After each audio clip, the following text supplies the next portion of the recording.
Hello everyone, this is विनय महेश्वरी। तो आज का जो लेक्चर होने वाला है इसमें हम लोग डिस्कस करेंगे फाइनेंशियल मैथमेटिक्स का another topic that is equated monthly installment, जिसको हम लोग ईएमआई भी कहते हैं।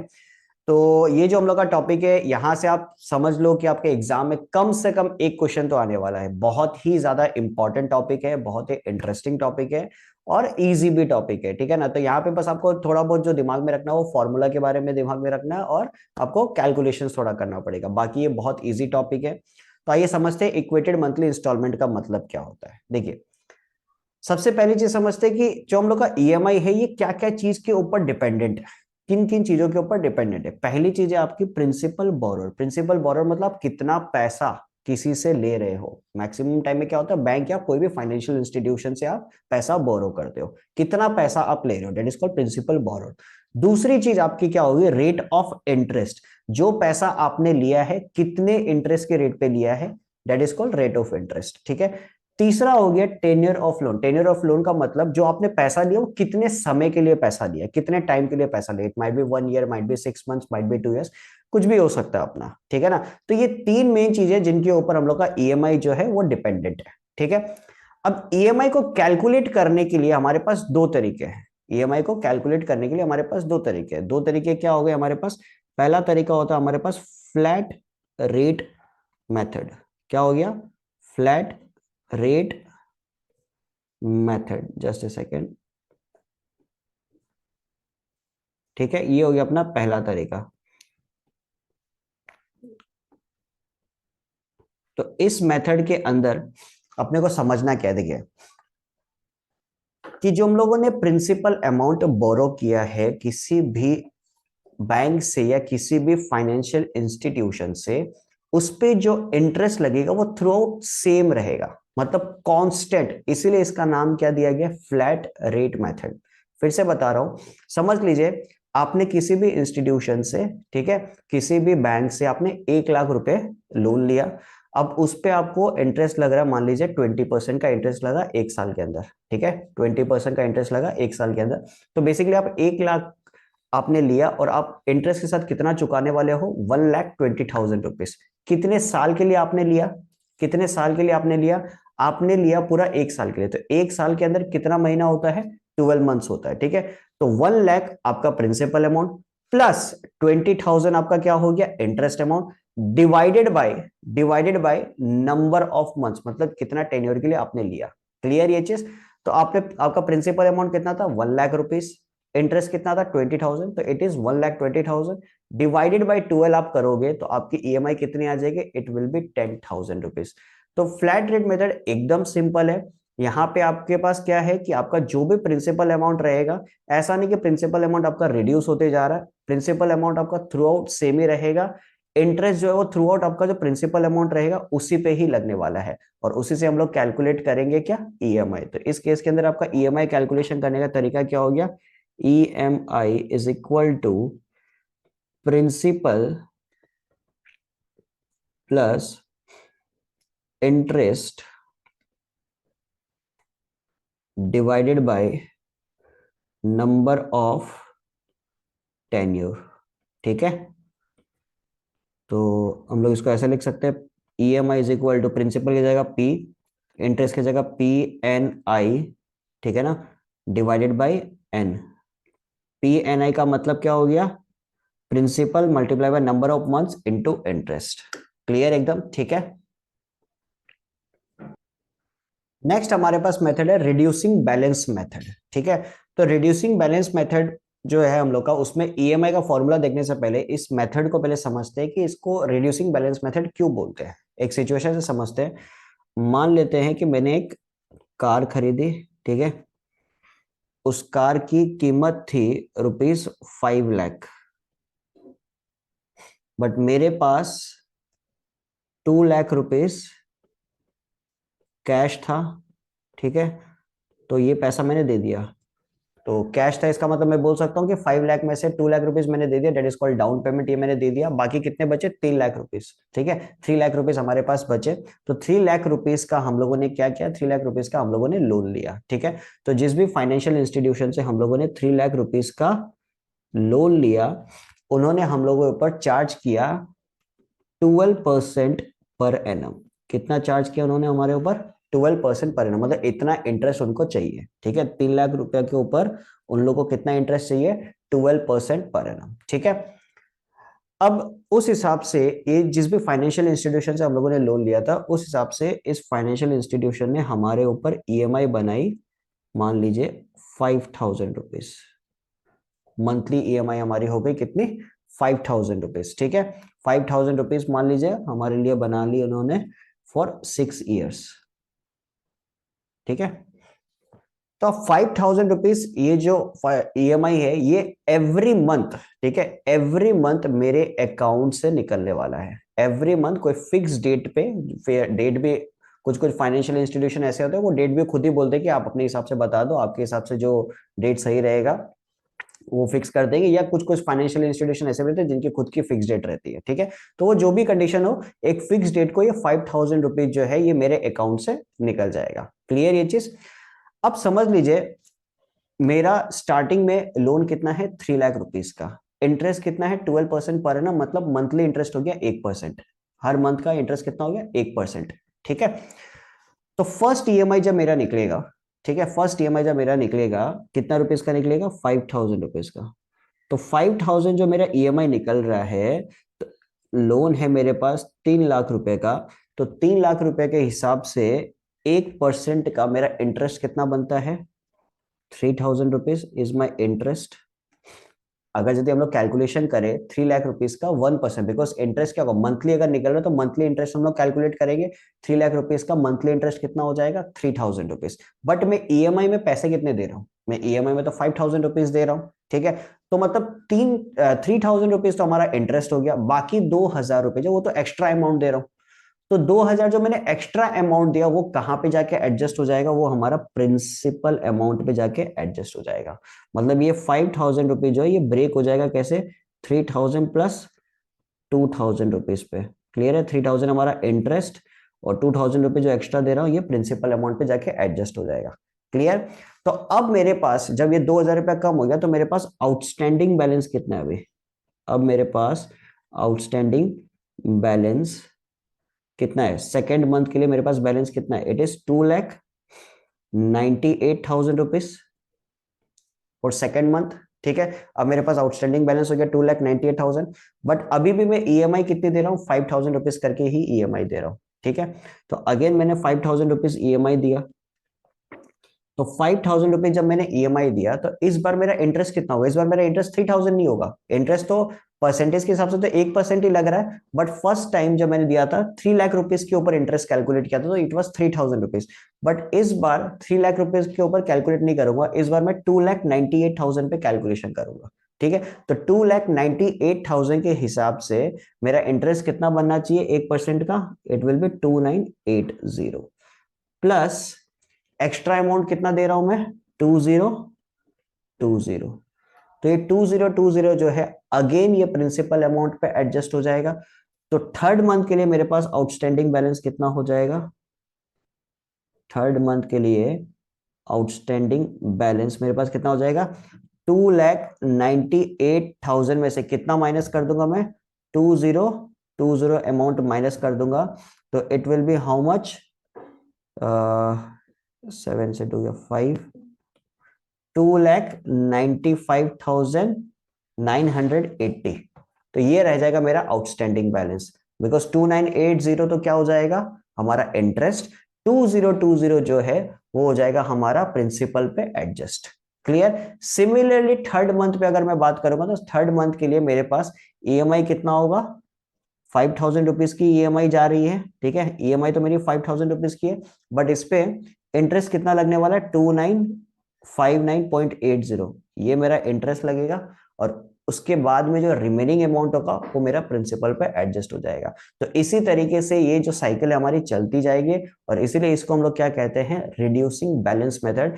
रिड्यूसिंग बैलेंस मेथड कहने का रीजन ये है कि जो भी ईएमआई हम लोग दे रहे हैं उस ईएमआई में जितना इंटरेस्ट बनता है वो तो निकल जाएगा, बाकी जो एक्स्ट्रा अमाउंट है वो एक्स्ट्रा अमाउंट हमारा प्रिंसिपल पे एडजस्ट हो जाएगा, और हमारा प्रिंसिपल जो है वो भी कम होते चलेगा। क्लियर ये चीज? तो that is what we call reducing balance method.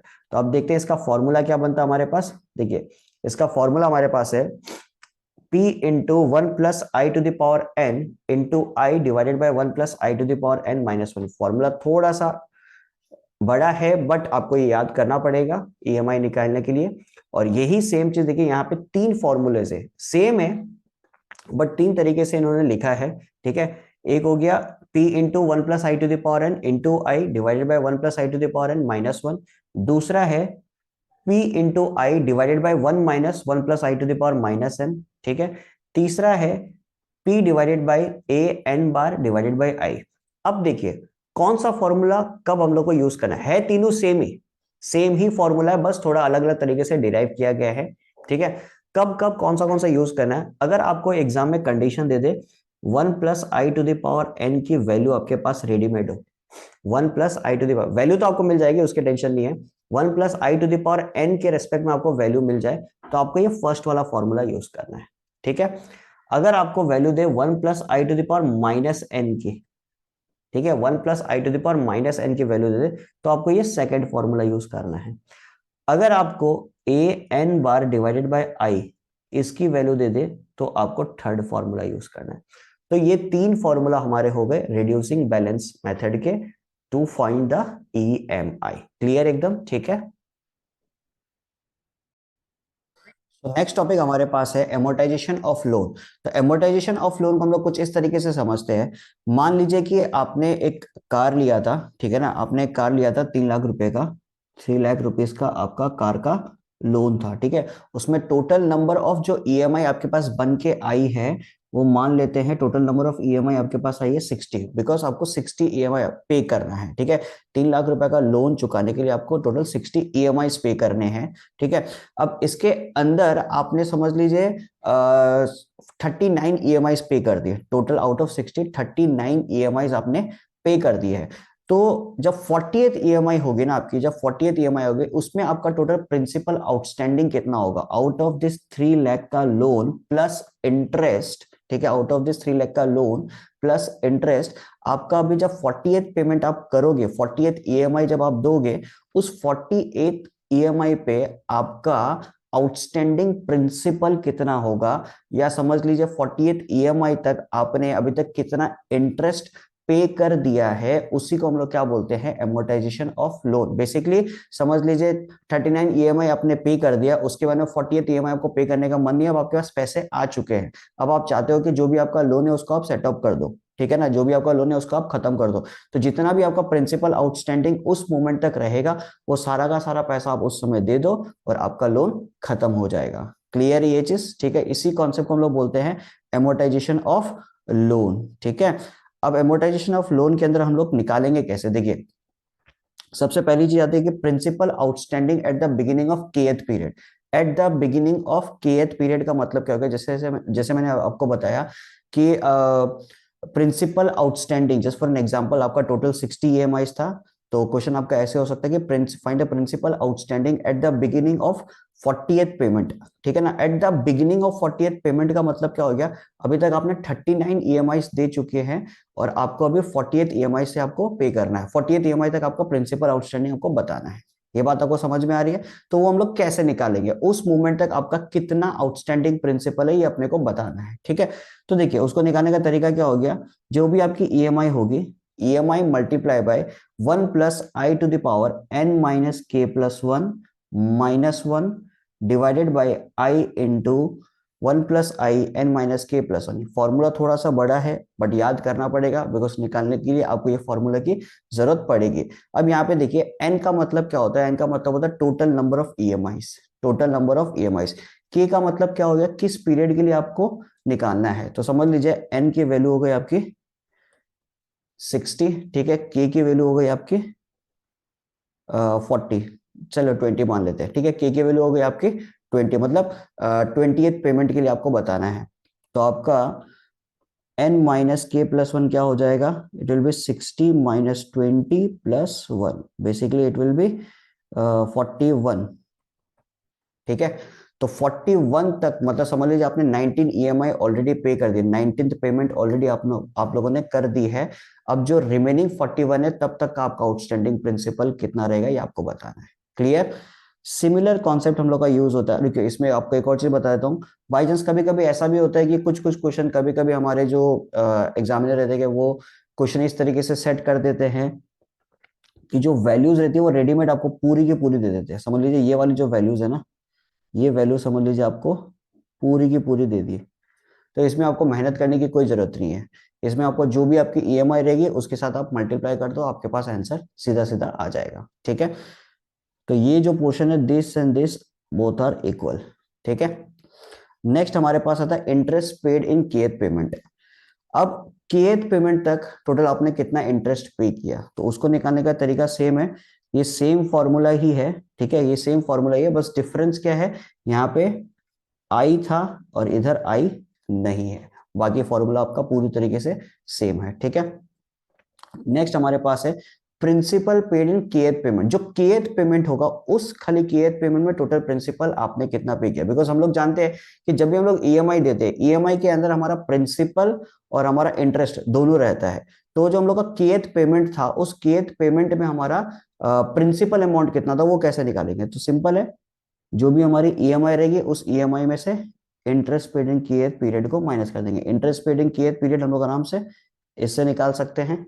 ठीक है, नेक्स्ट टोटल इंटरेस्ट पेड, पूरा थ्रू आउट हमारा जो लोन था, थ्रू आउट हमारा जो लोन था उस पूरे लोन के अंदर हम लोगों ने कितना इंटरेस्ट का पेमेंट किया, तो वो निकालने के लिए क्या करेंगे, जितनी भी ईएमआई थी उन ईएमआई को टोटल नंबर ऑफ ईएमआई से मल्टीप्लाई कर देंगे माइनस प्रिंसिपल अमाउंट।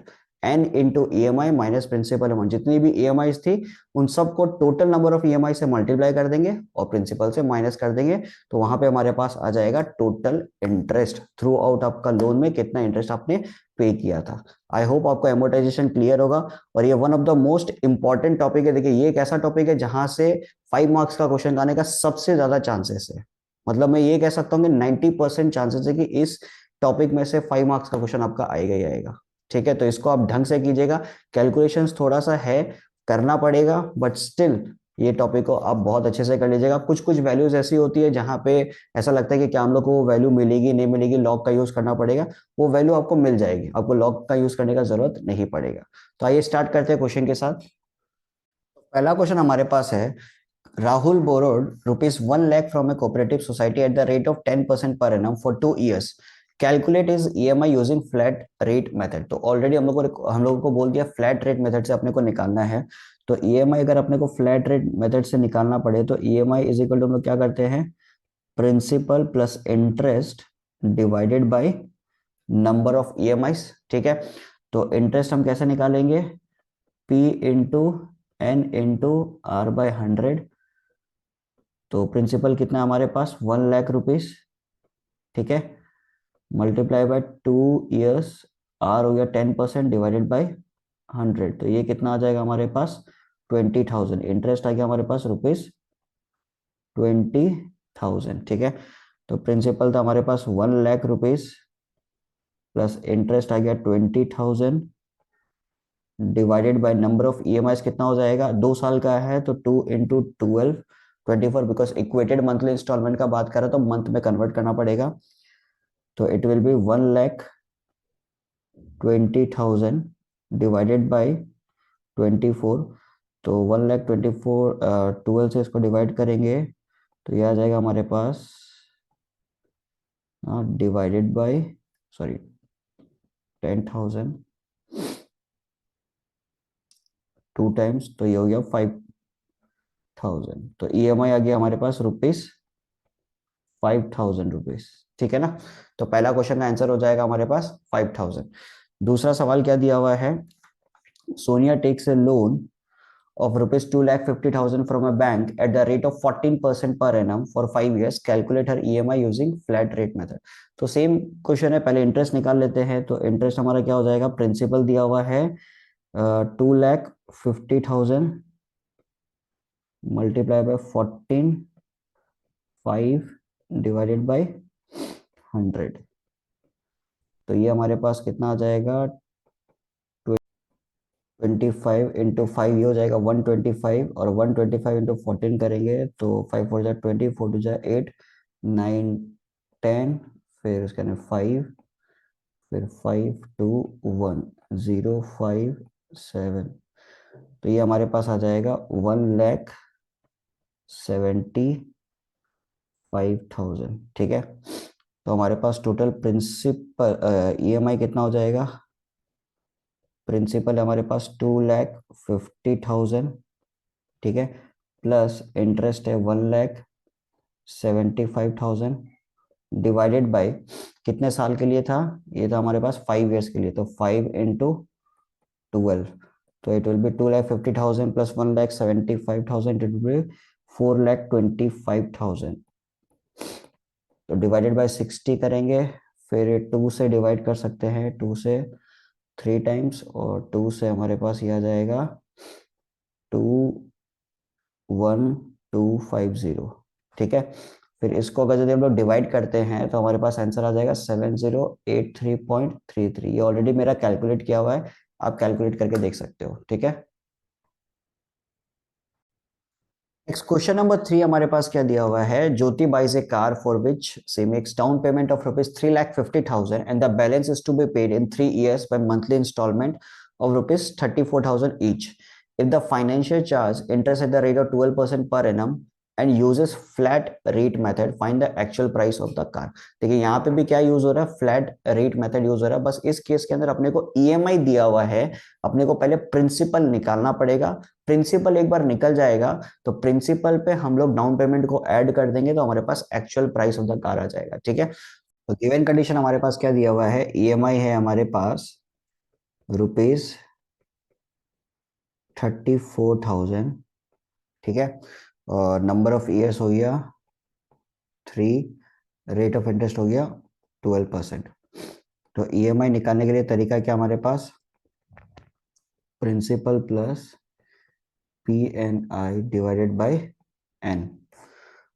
तो ईएमआई की जगह लिख देते हैं 34,000, प्रिंसिपल को मान लेते हैं P, plus P into n की जगह लिखेंगे 3, I की जगह लिखेंगे 12 डिवाइडेड बाय 100, फिर नीचे एन की जगह हम लोग क्या लिखेंगे, ये नंबर ऑफ पीरियड्स हो गया, तो 12 इंटू 3 36, तो क्रॉस मल्टीप्लाई करेंगे 34,000 into 36 is equal to P plus 36P/100, तो इसको कैलकुलेट करेंगे तो 34,000 इंटू 36, एलसीएम लेंगे 100, तो 100P plus 36P, it will be 34,000 into 36 is equal to 136P divided by 100, ठीक है। फिर उसके अंदर 4 से डिविजिबल है, 4 से ये 34 टाइम्स, 4 से 9 टाइम्स, तो 34 ये 1000 टाइम्स, तो आराम से आ गया हमारे पास P का वैल्यू कितना हो गया, 9,000 into 100, it will B 9 lakh rupees. तो प्रिंसिपल हमारा कितना आ गया, 9 लाख रुपीज। तो प्रिंसिपल हमारा 9 लाख रुपीज है, तो एक्चुअल प्राइस गाड़ी की कितनी हो गई, actual price will be 9 lakh plus 3,50,000, तो इस पे हम लोग ऐड कर देंगे तो ये आ जाएगा हमारे पास 12,50,000। This is the actual price of the car. Clear ये चीज, ठीक है। तो नेक्स्ट क्वेश्चन नंबर 4 हमारे पास है, Mrs Dubey borrowed ₹5 lakh from a bank to purchase a car and decided to repay by monthly installment in 5 years, ठीक है। The bank charges interest at 8% per annum compounded monthly, important part ये है 8% per annum compounded monthly, calculate the EMI. तो अब इस case के अंदर कोई भी फ्लैट रेट मेथड नहीं मेंशन किया हुआ है, तो इस केस के अंदर हम लोग यूज करेंगे रिड्यूसिंग बैलेंस मेथड, ठीक है ना। तो यहाँ पे हम लोग को ईएमआई अगर निकालना है तो पहले फॉर्मूला लिख लेते हैं। ईएमआई निकालने के लिए फॉर्मूला क्या था, P into i into 1 + I⁻n divided by 1 + I⁻n-1, ये फॉर्मूला अपने को यूज करना है, ठीक है। यहाँ पे प्रिंसिपल कितना दिया हुआ है, प्रिंसिपल अपने को दिया हुआ है 5 लाख रुपीज, ठीक है। उसके बाद में अपने को क्या दिया हुआ है, रेट ऑफ इंटरेस्ट दिया हुआ है 8% per annum compounded monthly, number of years दिया हुआ है 5 years, ठीक है। तो सबसे पहला काम अपने को क्या करना है, एन की वैल्यू, ठीक है, एन की वैल्यू 5 years है, तो 5 × 12 कितना हो जाएगा, 60। क्लियर ये चीज, ठीक है। दूसरी चीज, आर की वैल्यू दी हुई है 8%, तो 8% कंपाउंडेड मंथली है, तो 8 डिवाइडेड बाय क्या हो जाएगा, 12। तो 8 डिवाइडेड बाय 12 बेसिकली हमारे पास क्या आ जाएगा, इट विल बी 4 से हम लोग काटेंगे तो 2 डिवाइडेड बाय 3, ठीक है ना। तो आई अगर यदि हम लोग निकालते हैं, 2 डिवाइडेड बाय कितना हो जाएगा, 300। यहाँ पे चीज को समझिएगा, आपको इतना कैलकुलेशन करने का जरूरत नहीं है, थोड़ा सा अपने को दिमाग लगाना है। यहाँ पे वैल्यू किसकी दी हुई है, 1.0067 के पावर 60। तो ये वाली वैल्यू कौन सी हो गई, ये हमारे पास 1 + i⁴ इसकी वैल्यू अपने को दी हुई है, ठीक है ना। तो 1.0067, इसका मतलब 1 + 0.0067, और 0.0067 एक्चुअल में है क्या, that is nothing but I की वैल्यू। तो आई हमारे पास कितना आ जाएगा, 0.0067। ये आपको डायरेक्टली आराम से इस जो गिवन कंडीशन है उससे मिल जाएगा, बस आपको नोटिस करना है, ठीक है ना। तो EMI is equal to, principal अपने को दिया हुआ है कितना, 5 लाख, मल्टीप्लाई बाय आई की वैल्यू 0.0067 इंटू 1.0067 के पावर 60 डिवाइडेड बाय 1.0067 के पावर 60 -1, ठीक है। तो 5 लाख मल्टीप्लाई बाय 0.0067 इंटू, इसकी वैल्यू है हमारे पास 1.4928, 1.4928 ये पुट कर दिया, फिर 1.4928 -1, ठीक है। तो 5 lakh into 0.0067 into 1.4928 divided by 0.4928, ठीक है। तो अब इसको थोड़ा सा पॉइंट वगैरह ये हम लोग काट लेते हैं। 5 लाख 0.0067 है, तो 67 डिवाइडेड बाई 1 2 3 4 0 लगा सकते हैं। 1.4928 है, 0.4928 है, डेसिमल के आगे के डेसिमल के बाद में कितने डिजिट है, 4, तो इन दोनों को हम लोग डायरेक्टली काट सकते हैं, 14928, और नीचे भी यहाँ लिख सकते हैं 4928। तो ये पूरा गया, हमारे पास क्या बचेगा, 50 × 67 × 14928 डिवाइडेड बाई 4928। तो इसको कैलकुलेट करने पे हमारे पास फाइनल आंसर आ जाएगा 10147.88। ये ऑलरेडी मेरा कैलकुलेट किया हुआ है, तो ये आप लोग इस कैलकुलेशन को अच्छे से परफॉर्म कीजिएगा, ठीक है। बिकॉज यहाँ तक तो सब कुछ सही जाता है सबका, उसके बाद में कुछ इश्यूज आते हैं, बट कुछ नहीं है, आप आराम आराम से कैलकुलेशन कीजिएगा, बिकॉज ये क्वेश्चन मार्क्स भी आपको देके जाएगा, ठीक है ना। चलिए, नेक्स्ट क्वेश्चन नंबर 5 हमारे पास है, Utkarsh purchase laptop worth ₹80,000, he paid ₹20,000 as cash down, मतलब डाउन पेमेंट उसने 20,000 दे दिया, and balance in equal monthly installment in 2 years। If bank charges 9% per annum compounded monthly, calculate the EMI। तो देखिए, 80,000 का लैपटॉप था और 20,000 उसने पैसा दे दिया, मतलब कैश डाउन उसने दे दिया, तो रिमेनिंग बैलेंस कितना हो गया, 80,000 - 20,000। तो प्रिंसिपल अमाउंट इस केस के अंदर हमारा कितना हो जाएगा, इट विल बी ₹60,000, ठीक है ना। और नंबर ऑफ ईयर्स कितना दिया हुआ है, 2, तो it will B 2 × 12, that is 24, ठीक है। और हमारे पास आई की वैल्यू कितनी हो जाएगी, 9 डिवाइडेड बाई 1200 करेंगे, तो ये वाली जो वैल्यू है वही अपने को लिखनी है, ठीक है ना। तो 0.0075, खत्म कहानी। तो EMI हमारा क्या आ जाएगा, principal into i into 1 + i⁴n divided by 1 + i⁴n -1। ये हो गया फॉर्मूला। प्रिंसिपल की जगह लिखेंगे 60,000, आई की जगह 0.0075, 1 + i⁴n की जगह हम लोग लिखेंगे 1.1964, ये वैल्यू अपने को डायरेक्ट दी हुई है, डिवाइडेड बाय 1.1964 -1, ठीक है। तो 60,000 इंटू 0.0075 इंटू 1.1964 डिवाइडेड बाय 0.1964, तो पॉइंट वगैरह हटा देते हैं, तो 60,000 इंटू 75 बाई 1 2 3 4 0, यहाँ पे इसके भी 4 डिजिट है, नीचे भी 4 डिजिट है, तो 1964 सॉरी 11964 डिवाइडेड बाय 1964, तो ये 40 गया, तो हमारे पास ऊपर क्या बचेगा, 6 इंटू 75 इंटू 11964 डिवाइडेड बाय 1964, तो इसको कैलकुलेट करने पे हमारे पास आ जाएगा 2741.24। So this is our required answer. Next question number 6 पे अपने को क्या दिया हुआ, अगेन सेम टाइप का क्वेश्चन हमारे पास ये, Mr. Bharti wishes to purchase a flat rupees worth 60 lakh with a down payment of rupees 10 lakh and balance an equal monthly installment for 20 years. If bank charges rupees 7.5% per annum compounded monthly, calculate the EMI। ठीक है ना, तो यहाँ पे flat की कीमत कितनी है, 60 लाख रुपीस, और डाउन पेमेंट कितना दिया, 10 लाख रुपीस, तो प्रिंसिपल आउटस्टैंडिंग कितना हो जाएगा, 60 lakh minus 10 lakh rupees, it will B 50 lakh rupees. ठीक है, ये हो गया हमारा प्रिंसिपल।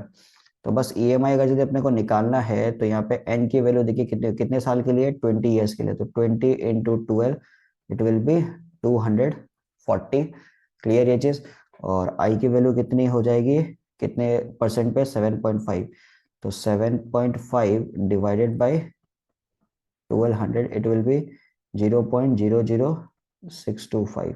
ये आराम से यहाँ से निकाल लिया। ठीक है, तो ईएमआई निकालने के लिए फॉर्मूला हमारे पास क्या अवेलेबल है, P into i into 1 + i⁴n divided by 1 + i⁴n -1। तो P की वैल्यू हमारे पास 50 लाख। ठीक है, और I की वैल्यू हो जाएगी 0.00625 इंटू 1 + i⁴n की वैल्यू दी हुई है 4.4608,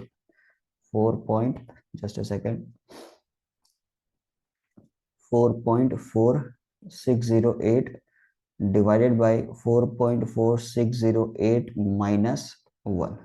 ठीक है, तो बस इसको कैलकुलेट करना है, 50 लाख 3360। ठीक है, फिर 625 को डिवाइड करेंगे, कितने जीरो आ जाएंगे, 1 2 3 4 5 0। ठीक है, मल्टीप्लाई बाय 4.4608 डिवाइडेड बाय 4.4608 -1 कितना हो जाएगा, 3.4608।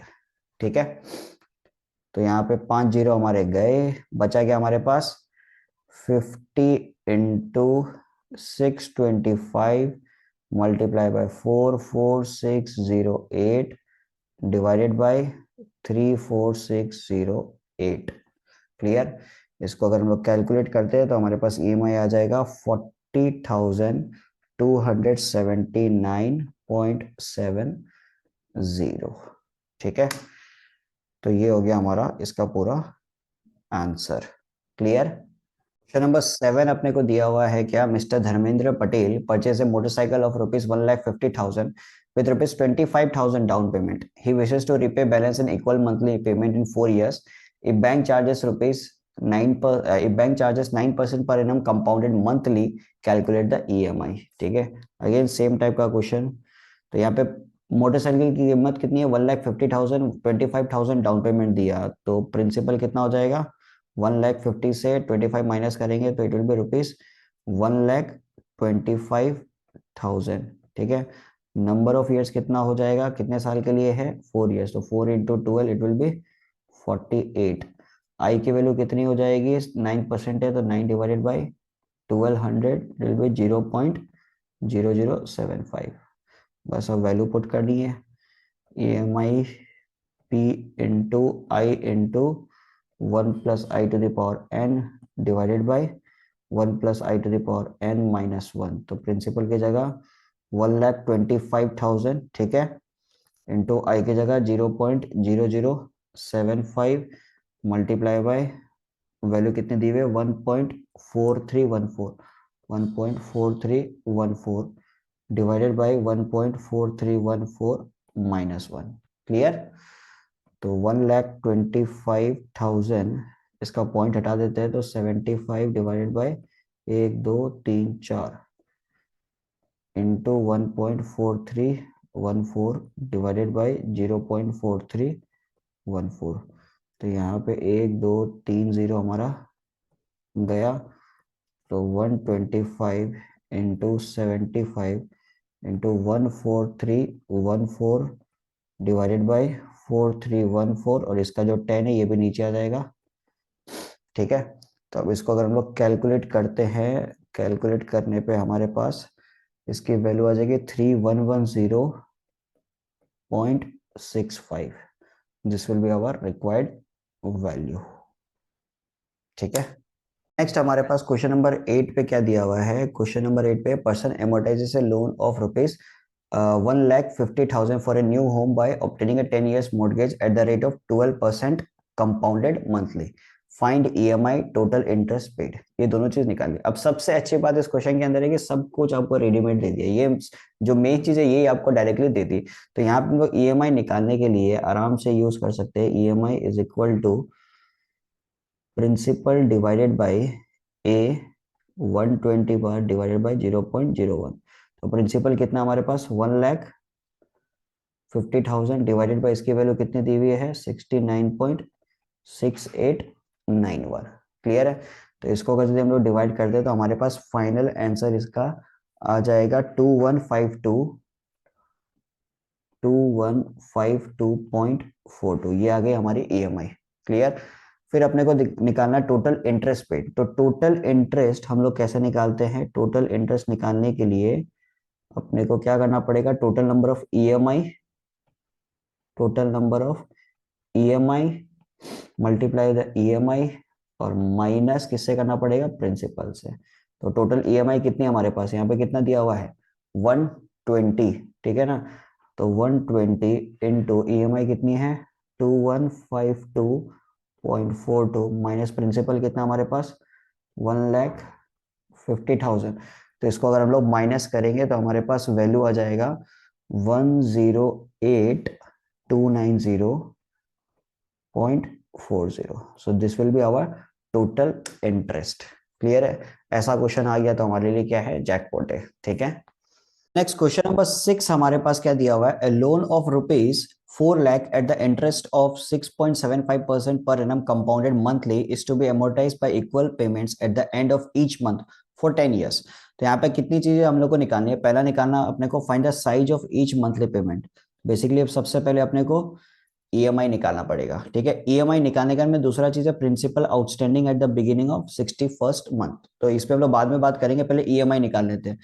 तो ईएमआई हमारा क्या हो जाएगा देखते हैं। EMI is equal to principal into i into 1 + i⁻n divided by 1 + i⁻n-1। तो प्रिंसिपल कितना दिया हुआ आपने को 4 लाख। आई की वैल्यू कितनी हो जाएगी, आई की वैल्यू हमारे पास हो जाएगी 0.05625, 0.005 इंटू 1 + i⁻n की वैल्यू कितनी हो जाएगी, it will B 1.9603 divided by 1.9603 -1। ठीक है, तो इसको कैलकुलेट करेंगे तो 4 लाख, फिर 0.00565 को अगर ब्रेक करते हैं तो 5625 डिवाइडेड बाय 1 2 3 4 5 6 0 आ जाएगा इंटू 19603 डिवाइडेड बाय 1.9603 को -1 करेंगे तो it will B 9603 because point point जो पोर्शन है वो अपना कट गया। ठीक है ना।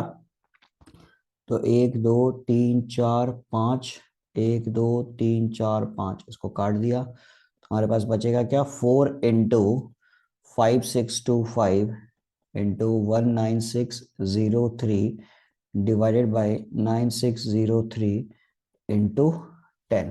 तो इसको कैलकुलेट करने पे हमारे पास एग्जैक्टली वैल्यू आएगा 4593.01। तो अप्रोक्सीमेशन पे अपन इसको लिख सकते हैं 4593। तो ये हो गया हमारा ईएमआई का वैल्यू। क्लियर। अब नेक्स्ट क्वेश्चन अपने को क्या दिया हुआ है, find the principal outstanding at the beginning of 61st month, मतलब के की वैल्यू यहाँ पे कितनी हो गई 61। तो हमारे पास फॉर्मूला क्या था प्रिंसिपल आउटस्टैंडिंग का, principal outstanding at the beginning of 61st month. ठीक है, तो इसका फॉर्मूला हमारे पास था EMI into 1 + i⁻n - k +1 divided by i, sorry -1 भी है यहाँ पे, divided by i into 1 + i⁻n - k +1। ठीक है, तो EMI अपना कितना आया हुआ है 4593 इंटू 1 + i⁻, यहाँ पे 1 + i की जगह हम लोग क्या पुट करेंगे 1.005625। ठीक है, n की जगह क्या पुट करेंगे 120 माइनस k की जगह 61 +1 -1। ठीक है, डिवाइडेड बाय 0.00565 इंटू 1.00565 के पावर पे 120 minus 61 +1, because principal outstanding at the beginning of 61st month बोला है तो के की वैल्यू 61 हो गई। ठीक है, तो बस अब इसको कैलकुलेट करना है 4593 इंटू, इसकी वैल्यू डायरेक्टली अपने को दी हुई है, इसकी वैल्यू हमारे पास कितनी है यहाँ पे क्वेश्चन के अंदर 1.4001। देखिए 1.005625 के पावर में क्या है 60। ठीक है ना, तो 120 माइनस 61 +1 करेंगे तो पावर में 60 आएगा, तो उसकी वैल्यू हमारे पास है 1.4001। यहाँ पे लिख देते हैं 1.4001 -1। ठीक है, डिवाइडेड बाई 0.005625 इंटू 1.4001, तो 4593 इंटू 0.4001 डिवाइडेड बाई 0.005625 इंटू 1.4001। ठीक है, अब इसको अगर हम लोग कैलकुलेट करते हैं तो हमारे पास कैलकुलेशन के बाद में वैल्यू आएगी principal outstanding at the beginning of 61st month, it will be 233336.89। ये वैल्यू हमारे पास आएगी principal outstanding at the beginning of 61st month. Clear एकदम। ठीक है, अब नेक्स्ट पोर्शन जो हमारे पास है, नेक्स्ट अपने को निकालना क्या है, इंटरेस्ट पेड इन 61st पेमेंट है। तो यहाँ पे मैंने आपको एक चीज बताया था कि ये जो हमारा फॉर्मूला है सेम टू सेम फॉर्मूला हमारे पास रहेगा। ठीक है, सेम फॉर्मूला हमारे पास रहेगा, बस इसमें क्या नहीं रहेगा, इंटरेस्ट जब निकालेंगे आई नहीं रहेगा। तो हमारे पास देखिए एकदम सिंपल है, ये 2336.89 ऑलरेडी आया हुआ है, तो इस पे हम लोग क्या मल्टीप्लाई कर देंगे, चीज को समझिएगा, इंटरेस्ट पेड इन 61st पेमेंट। ठीक है, तो हमारा फॉर्मूला पहले लिख लेता हूं। ठीक है, फॉर्मूला हमारे पास बनता है क्या, EMI into 1 + i⁻n - k +1 -1 divided by 1 + i⁻n - k +1। ठीक है, ये अपना फॉर्मूला बनता है, बस यहाँ पे क्या नहीं है, आई की वैल्यू नहीं है। अब ऑलरेडी ऊपर हम लोगों ने प्रिंसिपल निकाल के रखा है, तो जो भी हमारे पास ये वैल्यू आई थी उसके साथ बस हम लोग को क्या मल्टीप्लाई कर देना है, आई के साथ मल्टीप्लाई कर देना है। तो it will be 233336.89 multiply by I की वैल्यू कितनी हो जाएगी 0.005625, ये हमारी आई की वैल्यू हो गई। तो अब इसके साथ मल्टीप्लीकेशन अपन करेंगे तो हमारे पास फाइनली इंटरेस्ट कितना आ जाएगा, इट विल बी 1312.52। ये आ गया हमारा इंटरेस्ट। तो ये जो कैलकुलेशन ये पूरा करने का आपको जरूरत नहीं है, बिकॉज ऑलरेडी आपने ऊपर डिवाइडेड बाय आई करके रखा है। अब दूसरा जो पोर्शन है उस पर आपको बस मल्टीप्लाई बाय आई कर देना है, ठीक है। नेक्स्ट क्वेश्चन नंबर 4 क्या है हमारे पास? क्वेश्चन नंबर 4 पे हमारे पास है find the principal content in 61st payment.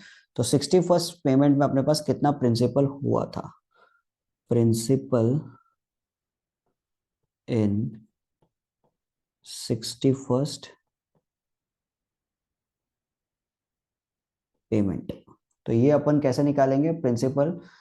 तो जो भी हमारी ईएमआई रहेगी, EMI minus interest in 61st payment, ठीक है। तो ईएमआई हमारे पास कितनी आई थी? ईएमआई इस केस के अंदर आई थी 4593, माइनस इंटरेस्ट कितना आ रहा था? 1312.52। तो इसको अगर हम लोग कैलकुलेट करेंगे तो हमारे पास आ जाएगा 3280.48, ठीक है। नेक्स्ट क्वेश्चन नंबर 5 हमारे पास क्या है? क्वेश्चन नंबर 5 पे हमारे पास है टोटल इंटरेस्ट। तो टोटल इंटरेस्ट कैसे निकालेंगे?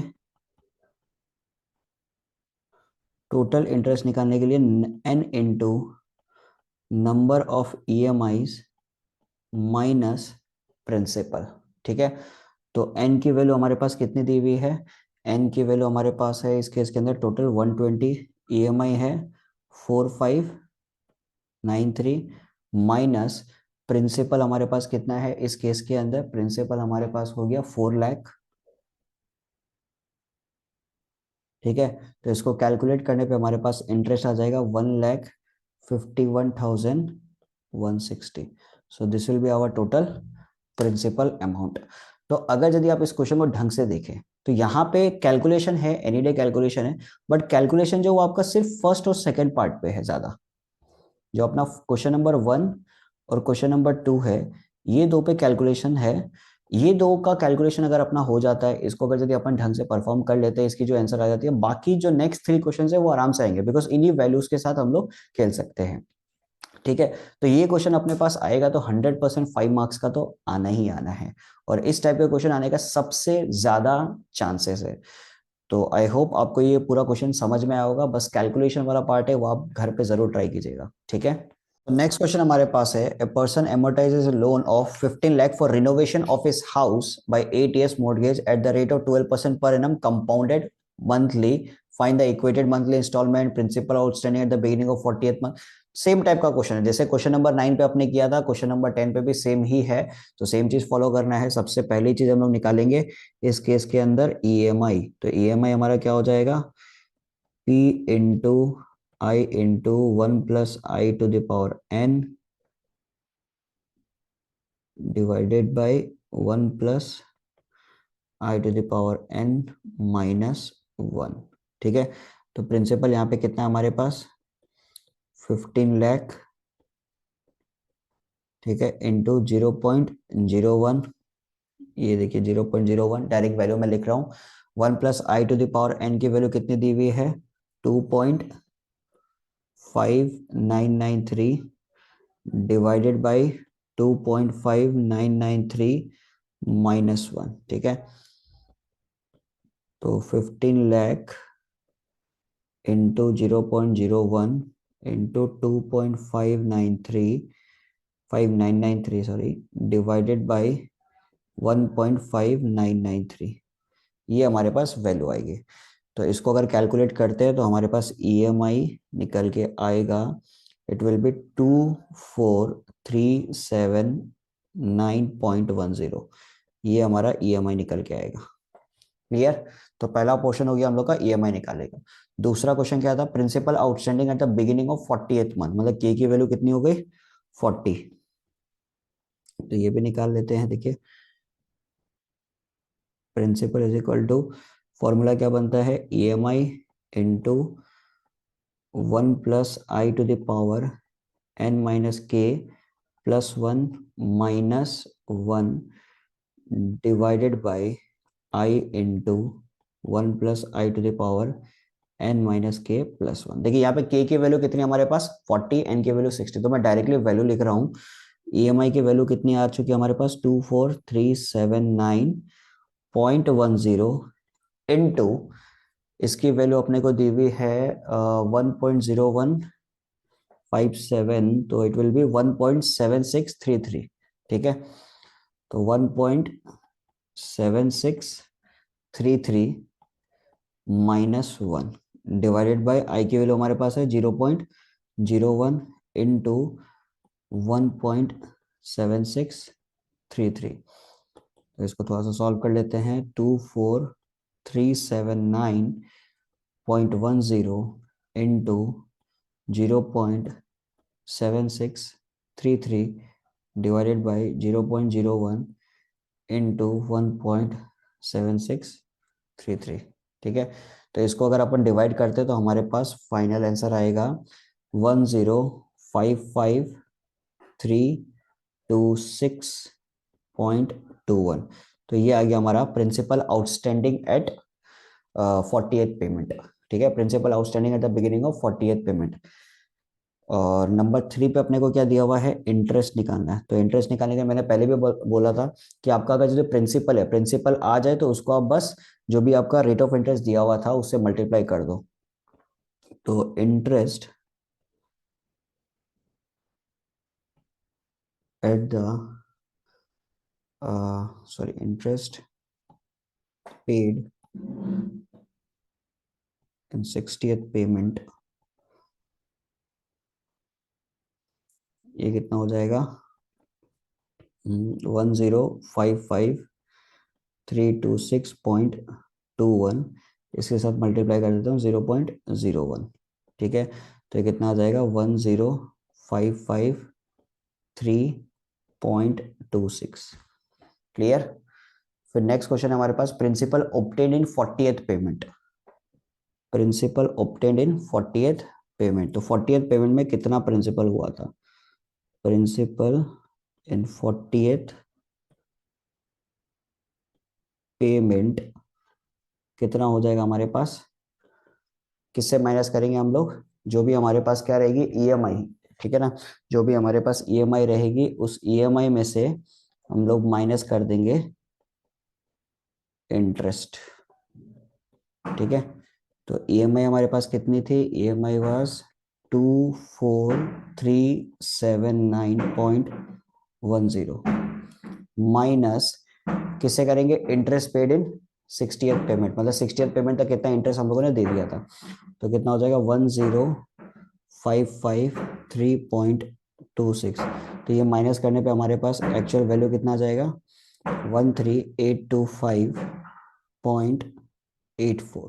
ठीक है, सो लास्ट क्वेश्चन हमारे पास है सॉरी, लास्ट क्वेश्चन हमारे पास है टोटल इंटरेस्ट पे। टोटल इंटरेस्ट कितना होगा, total interest is equal to n into EMI minus principal amount. तो टोटल नंबर ऑफ पेमेंट कितना था, 96। EMI कितना था, 24379.10 माइनस प्रिंसिपल कितना था हमारे पास, 15,45,000। ठीक है, तो इसको करने पे हमारे पास आएगा 840,393.60। ये हमारी वैल्यू आ जाएगी। तो देखिए क्वेश्चन एकदम आसान है, अगर आपको फॉर्मूला सब याद है तो ओनली थिंग इसकी कैलकुलेशन। कैलकुलेशन को अच्छा करने के लिए कैलकुलेशंस प्रैक्टिस करना पड़ेगा। जितना आप प्रैक्टिस करोगे, जितना आप बार बार अपने हाथ से करोगे विदाउट यूजिंग द कैलकुलेटर। देखिए मैंने भी कैलकुलेटर यूज नहीं किया था, बस यहाँ पे दिखा नहीं सकता बिकॉज अगर दिखाने जाऊंगा तो कैलकुलेशन अगर यदि शो करने जाता हूँ तो वीडियो बहुत ज़्यादा बड़ा बन जाएगा। तो मैंने भी ऑलरेडी कैलकुलेशन करके रखा था, बट आप लोग जो कैलकुलेशन करोगे, कैलकुलेशन आप एकदम हाथ से करो, कैलकुलेटर का यूज बिल्कुल मत करो। हाथ से अभी करोगे तो एग्जाम में आपको कहीं पे भी दिक्कत नहीं आएगी। थोड़ा बहुत मिस्टेक भी करते हो तब भी टेंशन नहीं है, अभी मिस्टेक कर रहे हो, मिस्टेक करते करते सीख जाओगे। बाकी कॉन्सेप्ट एकदम ईजी है, पूरा का पूरा चैप्टर एकदम ईजी है। तो यहाँ पे हम लोगों ने कंप्लीट कर लिया इक्वेटेड मंथली इंस्टॉलमेंट। क्लियर है, तो अगर आपको ये वीडियो अच्छा लगा हो तो अपने फ्रेंड्स के साथ भी शेयर कीजिएगा। ठीक है, थैंक यू सो मच।